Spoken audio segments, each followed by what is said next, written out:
পার্লামেন্টে ওয়াকফ সংক্রান্ত বিল পাশ হয়েছে। এটা সম্পূর্ণ নতুন বিল নয়। 1995 সালের ওয়াকফ আইন, তার একবার সংশোধন হয়েছিল 2013 সালে। সেই সংশোধন করেছিলেন তৎকালীন কংগ্রেসের নেতৃত্বে যে সরকার ছিল তারা। আর এবারে তার উপরে আরও কিছু সংশোধনের প্রস্তাব নিয়ে যখন বিল উত্থাপন করা হলো, সারা দেশ জুড়ে গেল রব উঠল। কিন্তু কেন এইসব নিয়ে এত হইচই? আবার সেই আইন পাশ হওয়ার সাথে সাথে আবার সংসদে যখন সেই বিল এলো, সেখানে জয়েন্ট পার্লামেন্টারি কমিটি গঠিত হলো। তারা অনেক মিটিং করে, বিরোধীরা যদিও তাদের সাথে একমত হননি, কিন্তু তারাও সংশোধনের উপরে আবার কিছু সংশোধনী প্রস্তাব এনেছিল এবং অবশেষে দীর্ঘ আলোচনার পরে লোকসভা এবং রাজ্যসভায় সেই বিল পাশ হলো এবং সুস্থ সংখ্যাগরিষ্ঠতার মাধ্যমে, অর্থাৎ গোজামিল দিয়ে পাশ হয়েছে তা নয়। এবং সাথে তারপরে যথাসময় তা প্রেসিডেন্টের অ্যাসেন্ট পেয়ে সেটা এখন সেই সংশোধনী অংশটা এখন আইনে পরিণত হয়েছে।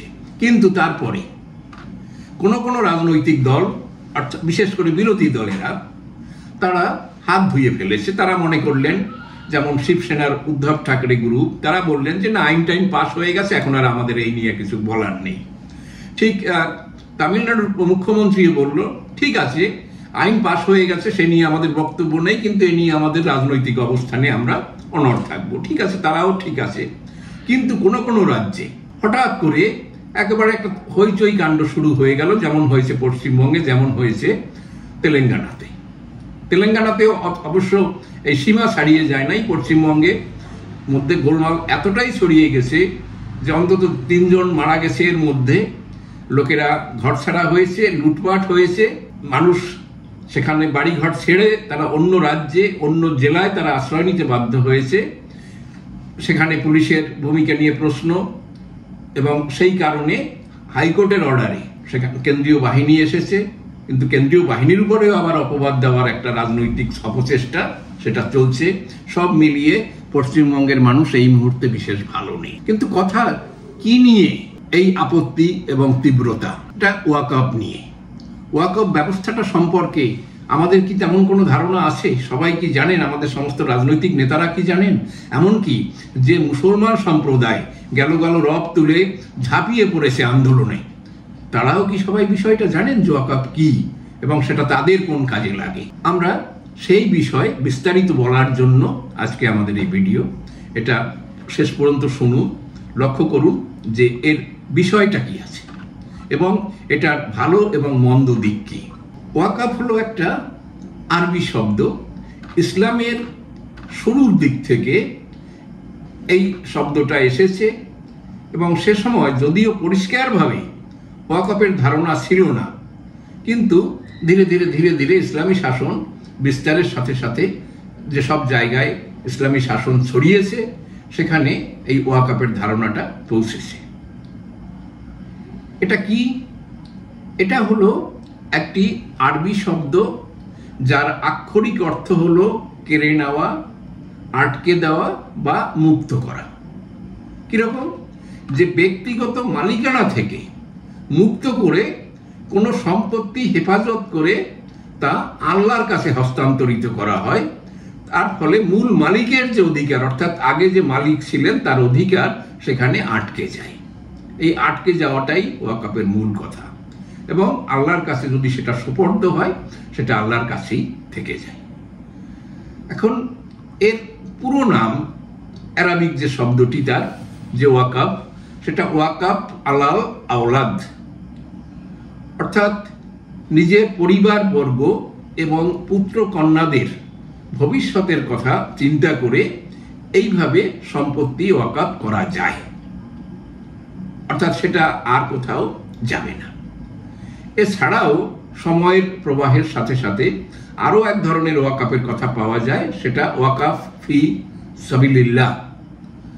ওয়াকফ ফি সাবিলিল্লাহ মানে এটা হচ্ছে ব্যক্তিগত বা পরিবারের লোকদের জন্য না, এটা সামগ্রিক মুসলিম সমাজের স্বার্থের জন্য কোনো সম্পত্তিকে ওয়াকফ করে দেওয়া।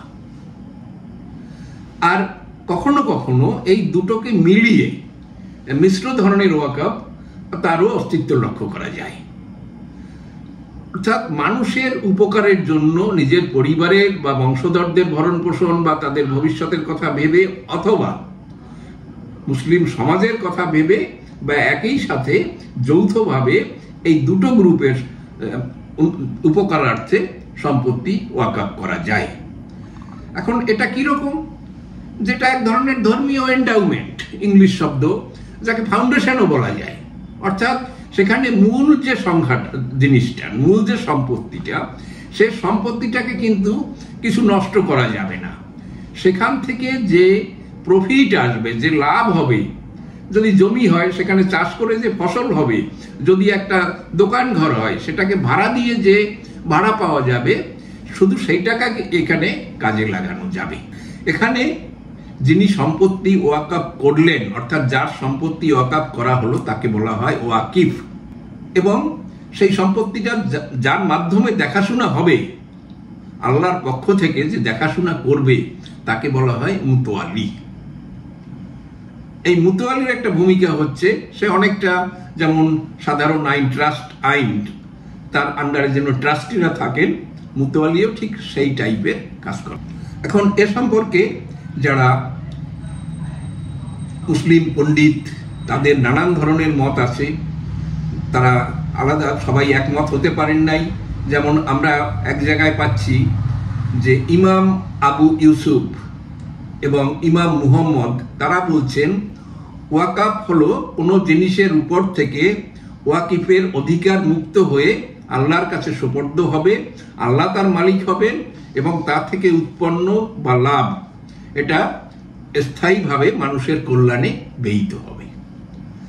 আবার অন্য পণ্ডিতরা তারা আবার অন্যভাবে কথাটা বলেছেন এই নিয়ে। যেমন আবু হানিফা, তিনি বলছেন ওয়াকিফের কোনো সম্পত্তি যার থেকে উদ্ভূত লাভ দরিদ্রের সেবা বা অন্য জনহিতকর কাজে লাগবে। অর্থাৎ মূল কথাটা এইটাই দাঁড়ায় যে একটা সম্পত্তি সেটা অস্থাবরও হতে পারে, স্থাবরও হতে পারে, তার জনহিতের জন্য ওয়াকফ করে দেওয়া হলো, সেখানে মালিকের আর কোনো অধিকার থাকবে না এবং তার থেকে উদ্ভূত লাভ হয় তার পরিবারের জন্য অথবা সাধারণ জনগণের হিতের জন্য লাগবে। এটা জনগণ বলতে কিন্তু অন্য ধর্মের লোকেরা নয়, এটা হচ্ছে ইসলাম ধর্মের লোক যারা, তাদের কল্যাণের জন্য এটা ব্যবহার করা হবে। তো এইভাবে একটা আমরা পাচ্ছি মুসলিম আইনে, মুসলিম ল, সেখানের 173 ধারায় বলা হচ্ছে ধর্মীয়, পবিত্র বা দাতব্য বলে স্বীকৃত কোনো প্রতিষ্ঠানের বরাবরে বা নেক উদ্দেশ্যে কোনো মুসলিম ব্যক্তির দ্বারা তার কোনো সম্পত্তি স্থায়ীভাবে দান করাকে ওয়াকফ বলা হয়। অর্থাৎ ওই সেই কথাটাই, যে রীতিটা চলে আসছিল, সেই রীতিকে এখন এরা মুসলিম অ্যাক্টে তাকে নথিবদ্ধ করেছে। এবং এর পরের 182 ধারায় বলা হয়েছে কোনো সুস্থ মস্তিষ্কের প্রাপ্তবয়স্ক, অর্থাৎ নাবালক নয় এমন কেউ, এমন মুসলমান ওয়াকফের মাধ্যমে অন্য সুবিধাভোগীদের জন্য তার সম্পত্তি দান করতে পারেন। ঠিক এই যে সংজ্ঞাগুলো পরবর্তীকালে যখন একে বিধিবদ্ধ আইনের পরিণত হলো, সরকারি আইনের দিকে পরিবর্তন করার চেষ্টা করা হলো, তখনও দেখা গেল যে ওই ধরনের সংজ্ঞাকেই নেওয়া হয়েছে। আমরা সে জায়গায় যাচ্ছি। আগে আমরা ইসলামিক অ্যাক্ট, যেটা মুসলিম অ্যাক্ট, তার যে ডেফিনেশনটা, তাকে আমরা পয়েন্টগুলো একটু দেখি। যে ওয়াকিফ, অর্থাৎ যিনি জমি দান করছেন, সম্পত্তি দান করছেন, তিনি হবেন সাবালক, সুস্থ মস্তিষ্কের কোনো ইসলাম ধর্মাবলম্বী ব্যক্তি, 1 নম্বর। 2 নম্বর, তিনি তার নিজের সম্পত্তি উৎসর্গ করতে পারবেন, অর্থাৎ অন্যের জমি সেটা দেয়া যাবে না, অন্যের সম্পত্তি দেয়া যাবে না, পরের ধনে পোদ্দারি এখানে চলবে না। পরে 3 নম্বরে হলো ধর্মীয়, পবিত্র বা দাতব্য বলে স্বীকৃত কাজের জন্য ওয়াকফ করা যাবে।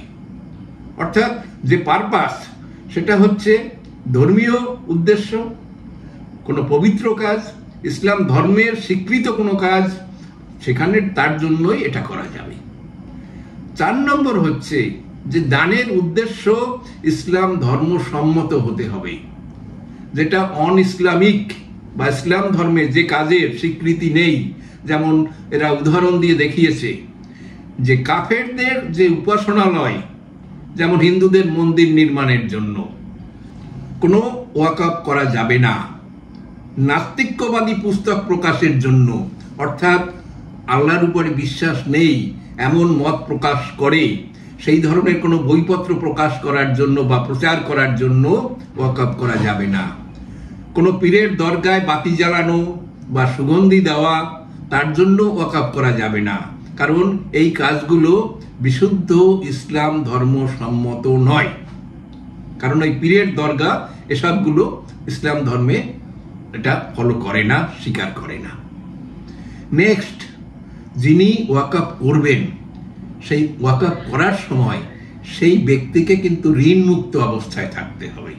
অর্থাৎ আমি ঋণের দায়ে জর্জরিত হয়ে গেলাম, আমার সম্পত্তি বিক্রি করে কেউ টাকা সে উদ্ধার করবে, তার আগে আমি ওয়াকফ করে আল্লাহর হাতে দিয়ে দিলাম, বললাম যে আমার তো কিছু নাই ভাই, আপনার যা করার করেন। কিন্তু সেটা করা যাবে না। ওয়াকফ যখন সম্পত্তিকে ওয়াকফ করা হবে তখন তাকে সম্পূর্ণ ঋণমুক্ত, দায়মুক্ত থাকতে হবে। অর্থাৎ এই যে কায়দা কৌশল, এখান থেকে আমাদের জিনিসটা পরিষ্কার হলো যে ট্র্যাডিশনালি বিষয়টা হচ্ছে ইসলাম ধর্মানুসারী ব্যক্তিরা, ইসলাম ধর্মাবলম্বী ব্যক্তিদের স্বার্থের জন্য তার নিজের সম্পত্তি আল্লাহকে সুপর্দ করতে পারবেন। কিন্তু পরবর্তীকালে যখন আইনপত্র করা হলো, কি ঘটনাটা ঘটলো? আমরা আগে উল্লেখ করেছিলাম যে ইসলামের ধর্মীয় উৎস, কারণ বর্তমানে যখন ওয়াকফ আইন পাশ হলো বা সংসদে আলোচনা হচ্ছিল, তখন ইসলামী পণ্ডিতদের অনেকেও বলছিলেন যে আমাদের একটি ধর্মে হস্তক্ষেপ করা, এটা একটা ধর্মীয় বিষয়ের উপরে হস্তক্ষেপ করা, যেটা একটা ধর্মনিরপেক্ষ দেশে করা যায় না।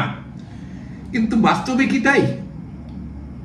কারণ ওয়াকফ সম্পর্কে ইসলামের যে মূল টেক্সট কোরআন এবং পরবর্তী সময়ের হাদিসগুলোতে পরিষ্কার করে কিন্তু কোনো বলা নেই বা এমনও ডাইরেকশন দেয়া নেই যে ওয়াকফ করতে হবে। তবে যেমন সুসভ্য সমাজে মানুষের মধ্যে পরোপকারকে একটা মহান ব্রত বলে গণ্য করা হয়। কোরআনের অন্তত কয়েকটি সূরায় দেখা যাচ্ছে যে সূরার মধ্যে সূরা হাদিস তার 18 নম্বর আয়াত, সূরা ইয়াসিন তার 36-12 নম্বর আয়াত, এখানে সেবামূলক কাজের জন্য কাজগুলোকে প্রশংসা করা হয়েছে। আর একটি হাদিসে উল্লেখ পাওয়া যায় যে যেখানে হযরত মুহাম্মদ, তিনি তার এক সাহাবী, তাকে বলেছিলেন যে তোমার সম্পত্তি তুমি এইভাবে দানে লোকের উপকারের জন্য তুমি জমা রাখতে পারো। সেটা কিরকম, হাদিসটা কিরকম পাওয়া যাচ্ছে? ইবনে উমর বলেছেন, উমের ইবন আল খিতাবের খাইবার অঞ্চলে কিছু জমি ছিল। তিনি পয়গম্বর হযরত মুহাম্মদের কাছে এসে জানতে চাইলেন এই জমি দিয়ে আমি কি করব। তখন পয়গম্বর বললেন, যদি মনে করো তবে ওই সম্পত্তিকে আবদ্ধ করে সদকা করে দাও এবং তার থেকে যে লাভ হবে তা সেবা কাজে লাগাও। অর্থাৎ এই পরামর্শ যেটা যে কোনো বিজ্ঞ লোকেদের কাছে এলে তারা পরামর্শ দেয়, সেই পরামর্শ দিয়েছেন, কিন্তু কোথাও নির্দেশ দেওয়া হয়নি, যেটা আমরা আগেও বলেছি যে ওয়াকফ একটা ইসলাম ধর্মের অনুসারী কাজ, যেমন হজ, জাকাত, রোজা, নামাজ ইত্যাদিকে যেমন একেবারে ইসলামপন্থী মানুষদের জন্য অবশ্য কর্তব্য, অবশ্য করণীয় বলা হচ্ছে, এখানে কিন্তু ওয়াকফকে করতে হবে, ওয়াকফ ধর্মীয় প্রতিষ্ঠান, এরকম কথা কিন্তু বলা হয়নি। তাহলে এইভাবে ভারতে ওয়াকফ কখন এলো তা দেখা যায় যে যখন ইসলামী শাসন ভারতের দিকে প্রসারিত হতে লাগলো, মুইজুদ্দিন ঘড়ি যখন ভারতবর্ষের শাসনের দায়িত্ব পেল, তখন সে মুলতানের একটা জামা মসজিদ তৈরি করে তার দেখাশোনা করার কাজের জন্য, খরচের জন্য 2টি গ্রাম উৎসর্গ করে তার দেখাশোনার দায়িত্ব শাইখুল ইসলামের হাতে দিয়েছিলেন। অর্থাৎ শাইখুল ইসলাম সেখানে মুতোয়ালির ভূমিকা পালন করেছে এবং সম্রাট বা সুলতান সে ওই দুটো গ্রামকে উৎসর্গ করেছে, যাকে আমরা ওয়াকফ বলতে পারি। যে এইটা হলো ভারতবর্ষে ওয়াকফের সূচনা। এরপরে দিল্লিতে ইসলামী শাসন প্রতিষ্ঠিত হওয়া এবং ধীরে ধীরে ইসলামী শাসন ভারতের বিভিন্ন অঞ্চলে ছড়িয়ে পড়ার কারণে ওয়াকফ সম্পত্তি, ওয়াকফের সংখ্যাও বাড়তে থাকে। কারণ হলো কি, যে ইসলামপন্থী শাসকেরা যখন এদেশকে দখল করার চেষ্টা করছে, তখন এদেশে রাজা বাদশাহ যারা, সম্রাট যারা ছিলেন, তাদেরকে প্রচুর খুন করে, তাদের জিনিস লুট করে, তাদের জায়গা জমি দখল করে প্রচুর জমি তাদের হাতে এসে গেছে এবং সেইগুলোর বিলি ব্যবস্থা করার জন্য, তাদের লোকদের জন্য, তাদের সেনাবাহিনীর জন্য, তাদের অনুগামীদের জন্য এইসব সম্পত্তির ওয়াকফ করে দিয়েছে। সেইভাবে ধীরে ধীরে ওয়াকফের সংখ্যা এবং জমির পরিমাণ ক্রমশ বাড়তে থেকেছে। এবার আমরা দেখি যে ওয়াকফ আইন ভারতবর্ষে কখন পাশ করা হলো এবং তার বিস্তার কিভাবে ঘটলো, পরিবর্তন কিভাবে ঘটলো। সেটা যদি আমরা দেখি তাহলে দেখব যে এই ব্রিটিশ শাসন প্রতিষ্ঠার আগে আমরা যাকে আইনের শাসন বলি, তা ভারতবর্ষে সেই অর্থে ছিল না। ব্রিটিশরা তবু কিছু পরিমাণ আইনের শাসন এখানে চালু করেছিলেন, প্রথমে রেগুলেশন অ্যাক্টগুলোর মাধ্যমে এবং পরবর্তীকালে গভর্নমেন্ট অফ ইন্ডিয়া অ্যাক্টের মাধ্যমে। তো তার ফলে কি হলো, দেখা গেছে ওয়াকফ ব্যবস্থা যখন ক্রমশ প্রসারিত হতে লাগলো, তখন মানুষরা একে ঠকানোর উদ্দেশ্যে, অন্যকে ঠকানোর উদ্দেশ্যে এই আইন ব্যবহার করলো। অর্থাৎ ভাই বন্ধুদের সম্পত্তি দেওয়া হবে না, আমার নিজের ছেলে মেয়েরাই পাবে। তখন জমিটাকে ওই ছেলে মেয়েদের নামে ওয়াকফ করে দেওয়া হলো, ওয়াকফ আলাল আওলাদ করে দেওয়া হলো। বাকিরা বাস তারা বসে থাকলো, তারা কিছু পেল না। দ্বিতীয়ত যেটা আমরা বলেছি, যে কারোর কাছ থেকে ঋণ নেওয়া হয়েছে, কারোর কাছে টাকা ধার করা হয়েছে, তাকে শোধ করবো না, তার সম্পত্তি দেবো না বিক্রি করে, তখন আমার সম্পত্তিকে ওয়াকফ করে দিলাম। তা এই যে লোক ঠকানোর এবং প্রতারণার হাতিয়ার রূপে যখন এই প্রবণতা বেড়ে গেল, তখন তা ব্রিটিশ শাসনের সাথে, যখন আইনের শাসন প্রতিষ্ঠার সাথে সাথে তার একটা সম্প্রসারণ ঘটতে থাকলো। লোকেরা জানতে পারলো যে এরকম ঘটনা ক্রমশ ঘটলো, ফলে মামলা মোকদ্দমাও শুরু হয়ে গেল। এরকম একটা গুরুত্বপূর্ণ মামলা 1894 সালে আবুল ফাতা মুহাম্মদ বনাম রসময়, এই দুয়ের মধ্যে একটা মামলা হলো। সেই মামলাটি কলকাতা হাইকোর্ট হয়ে সেই কালে তারপরে সেটা প্রিভি কাউন্সিলেও যায়। প্রিভি কাউন্সিলের 4 জন বিচারক সমস্ত ঘটনা শুনে দেখে তারা ওয়াকফ আলাল আওলাদকে অবৈধ ঘোষণা করে দিল এবং মন্তব্য করল যে সবচেয়ে খারাপ এবং সবচেয়ে ক্ষতিকর ধরনের চিরস্থায়ী বন্দোবস্ত এটা, এবং তারা বলল যে এই ওয়াকফ আলাল আওলাদ এটা চলবে না, এটা লোক ঠকানোর জন্য ব্যবহার করা হচ্ছে। মুসলমানরা ভাবলো, একটু ভাবা আমাদের আইনের উপরে ব্রিটিশ সরকাররা হস্তক্ষেপ করছে, কিন্তু জিনিসটা বেশ কয়েক বছর ধরে চাপা থেকে যায়। চাপা থাকার পরে দুটো ঘটনা ঘটলো পরবর্তী শতাব্দীতে এসে, এক বঙ্গভঙ্গ এবং তারপরেই মুসলিম লীগের প্রতিষ্ঠা। এই দুটো ঘটনার মধ্যে ভারতে হিন্দু মুসলমানদের মধ্যে এক ধরনের ভাগাভাগি হয়ে যায় এবং ব্রিটিশ সরকার সেটাকে, সেই সুযোগটা নিতে শুরু করে দেয় যে হিন্দু মুসলমানকে আলাদা করে দিয়ে শাসন করায় সুবিধা হবে, অর্থাৎ ডিভাইড অ্যান্ড রুল চালু করে দেয়। সেই সুযোগে তারা মনে করলো, আরে ওয়াকফ তো মুসলমানরা খুশি হয়, এটাকে কাজেই আবার প্রতিষ্ঠা করা যাক। ওই প্রিভি কাউন্সিলের রায়টাকে ক্যান্সেল করে দিয়ে এরা কি করলো, 1913 সালে ব্রিটিশ সরকার তারা ওয়াকফের আইনটাকে নতুন করে নিয়ে এলো, ওয়াকফ বৈধকরণ আইন।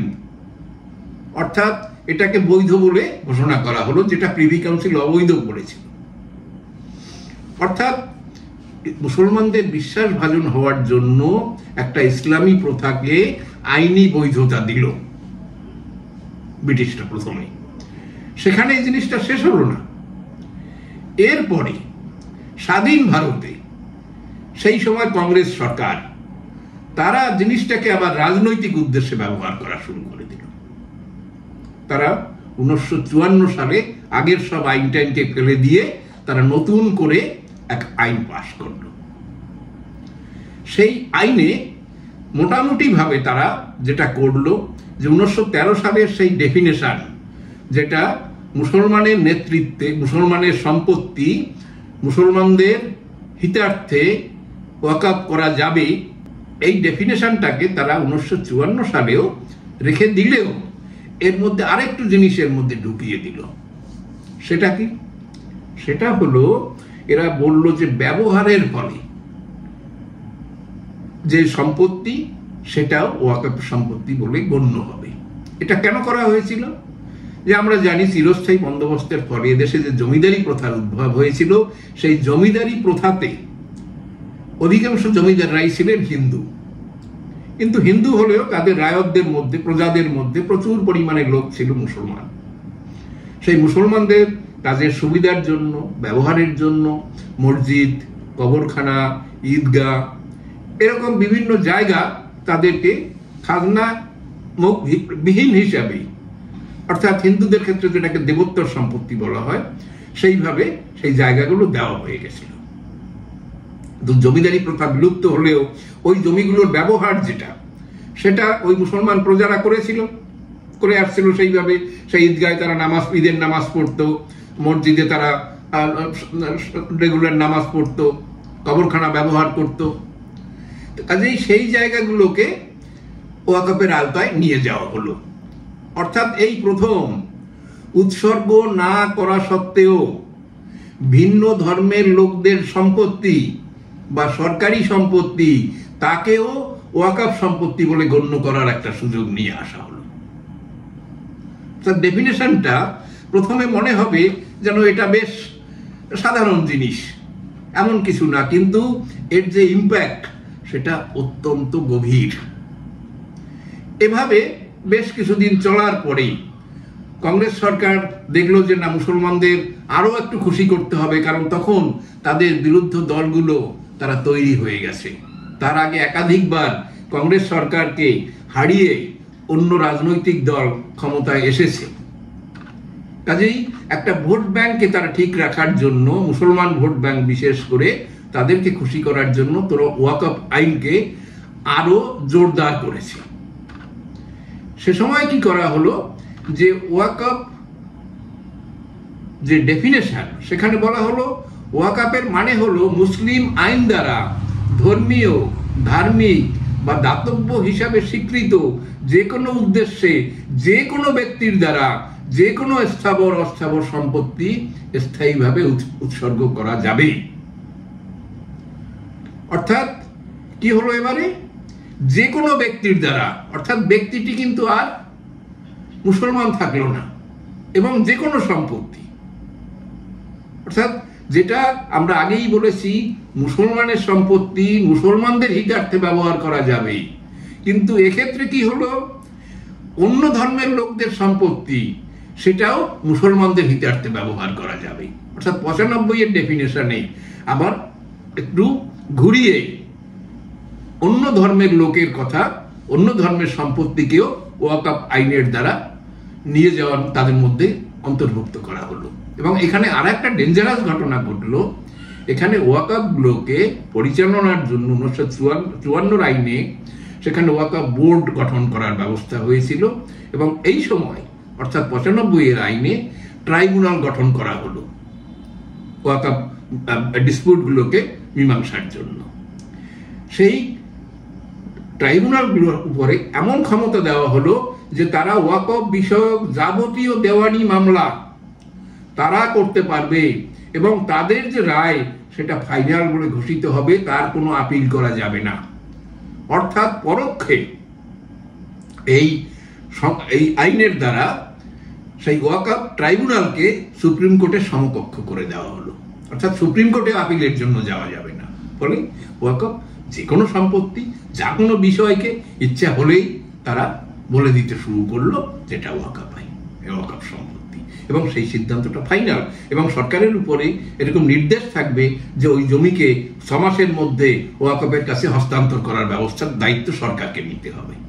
এই ধরনের বহু পরিবর্তন এনে ওয়াকফকে, ওয়াকফ বোর্ডকে, ওয়াকফ ট্রাইব্যুনালকে একটা পাওয়ারফুল একটা অর্গানাইজেশন বানিয়ে দেওয়া হলো, যে অর্গানাইজেশন তারা যা বলবে সেটাই শেষ কথা।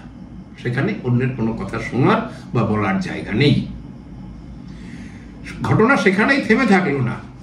এই 95 সালের আইনকে আবার 2013 সালে যে সাধারণ নির্বাচন 14 হয়েছিল, তার সামান্য কিছু আগে, অর্থাৎ তাদের একটা শেষ ধাক্কা, কংগ্রেসের শেষ চেষ্টা, তখন মনমোহন সিং এর নেতৃত্বে ইউপিএ গভর্নমেন্ট, তারা আর একটা সংশোধনী নিয়ে এলো। সংশোধনীতে আগে যেটুকু বাকি ছিল সেই বাকিটাকেও একেবারে পেরেক ঠুকে দিল পুরোপুরির জন্য।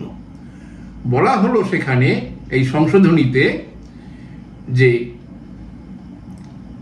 অমুসলিমদের যে সম্পত্তি তারাও স্থায়ীভাবে ওয়াকফ সম্পত্তি হিসাবে উৎসর্গ করতে পারবে।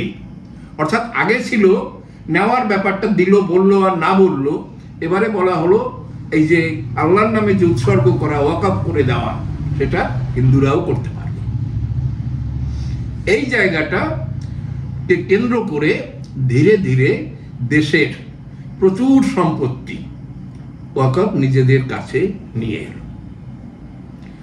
তাহলে কিরকম হলো সেটা যদি একটু দেখা যাক, আমরা দু একটা এক্সাম্পল দিই। তামিলনাড়ুর একটা গ্রাম, যে গ্রামের প্রতিষ্ঠা বা সেখানে একটা হিন্দু মন্দির রয়েছে যা 1500 বছরের পুরানো। সেই গ্রামের একজন লোক নিজের জমি বিক্রি করতে গিয়ে, সেই গ্রামের একটি লোক তার নিজের জমি বিক্রি করতে গিয়ে ল্যান্ড রেকর্ডস ডিপার্টমেন্ট থেকে জানতে পারলো যে সেটা ওয়াকফ সম্পত্তি হয়ে গেছে।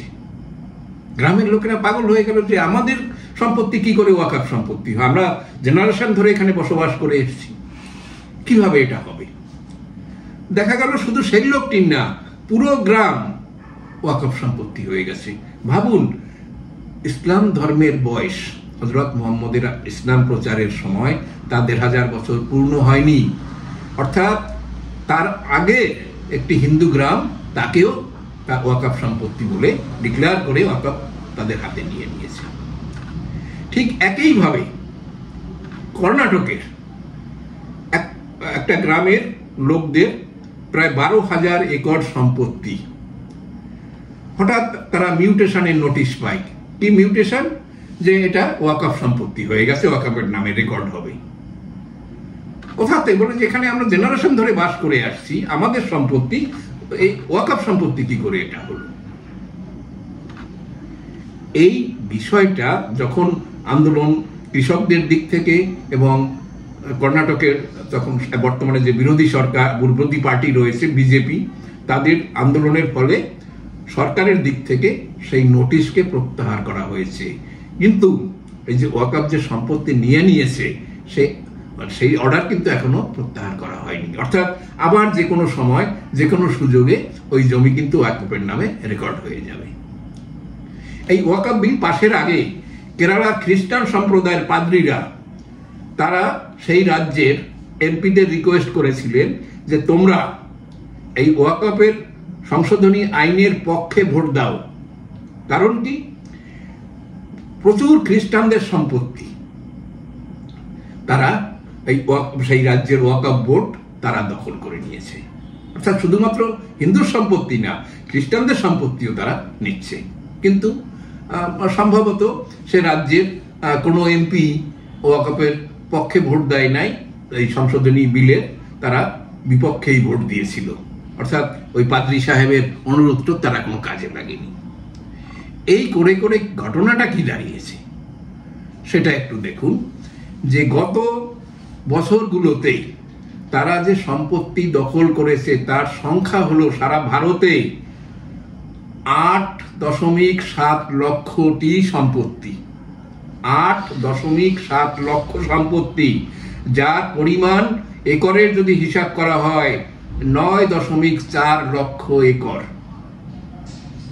অর্থাৎ পৃথিবীতে বহু ছোট ছোট রাষ্ট্র আছে যার আয়তন এতটা নয়, সেই পরিমাণ সম্পত্তি ওয়াকফ নিজেরা কবজা করে রেখেছে। এবং 2001 সাল থেকে 2024-এর মধ্যে এই জমির পরিমাণ অনেক বেড়ে গেছে, কারণ তারা ওই 1995 সাল এবং তার সেই যে নতুন ওয়াকফ আইন এবং 2013 সংশোধনী আইনকে কাজে লাগিয়ে তারা এই কাজটি করে ফেলেছে। ওইভাবে হাজার হাজার একর, অর্থাৎ যে কোনো গ্রাম, যে কোনো জায়গা, যে কোনো তারা দখল করে নিচ্ছে।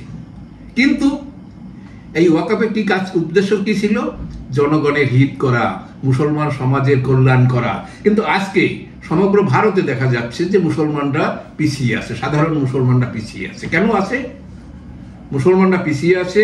কারণ এই যে ওয়াকফ সম্পত্তিগুলো, সেটা দরিদ্র সাধারণ মানুষের কোনো কাজে লাগানো হয়নি। সাচার কমিটি, যেটা মুসলমানদের দুরবস্থার কারণ নির্দেশ করার জন্য গঠন করা হয়েছিল, 2006 সালে তাদের রিপোর্ট দেয়। সেই রিপোর্টেও দেখা যাচ্ছে তারা এই ওয়াকফ ব্যবস্থার দুর্নীতি এবং অব্যবস্থা এই নিয়ে রিপোর্ট করেছে এবং তারা বলেছে এই যে ওয়াকফের হাতে যে সম্পত্তি, তার বাজার মূল্য কমপক্ষে 1.26 কোটি টাকা, 1.26 কোটি টাকা। অর্থাৎ সেখান থেকে যদি 10% হিসাবেও আয় হয়, তাহলে বছরে ওখান থেকে 12,000 কোটি টাকা ইনকাম হতে পারে। কিন্তু বাস্তবে সেই কাজটি কিন্তু হয়নি। যার থেকে সামান্য আয়ও যদি ধরা হয়, সেই ইনকামটা হতে পারে 12,000 কোটি টাকা বছরে। কিন্তু সেখান থেকে আয় কত হচ্ছে জানেন?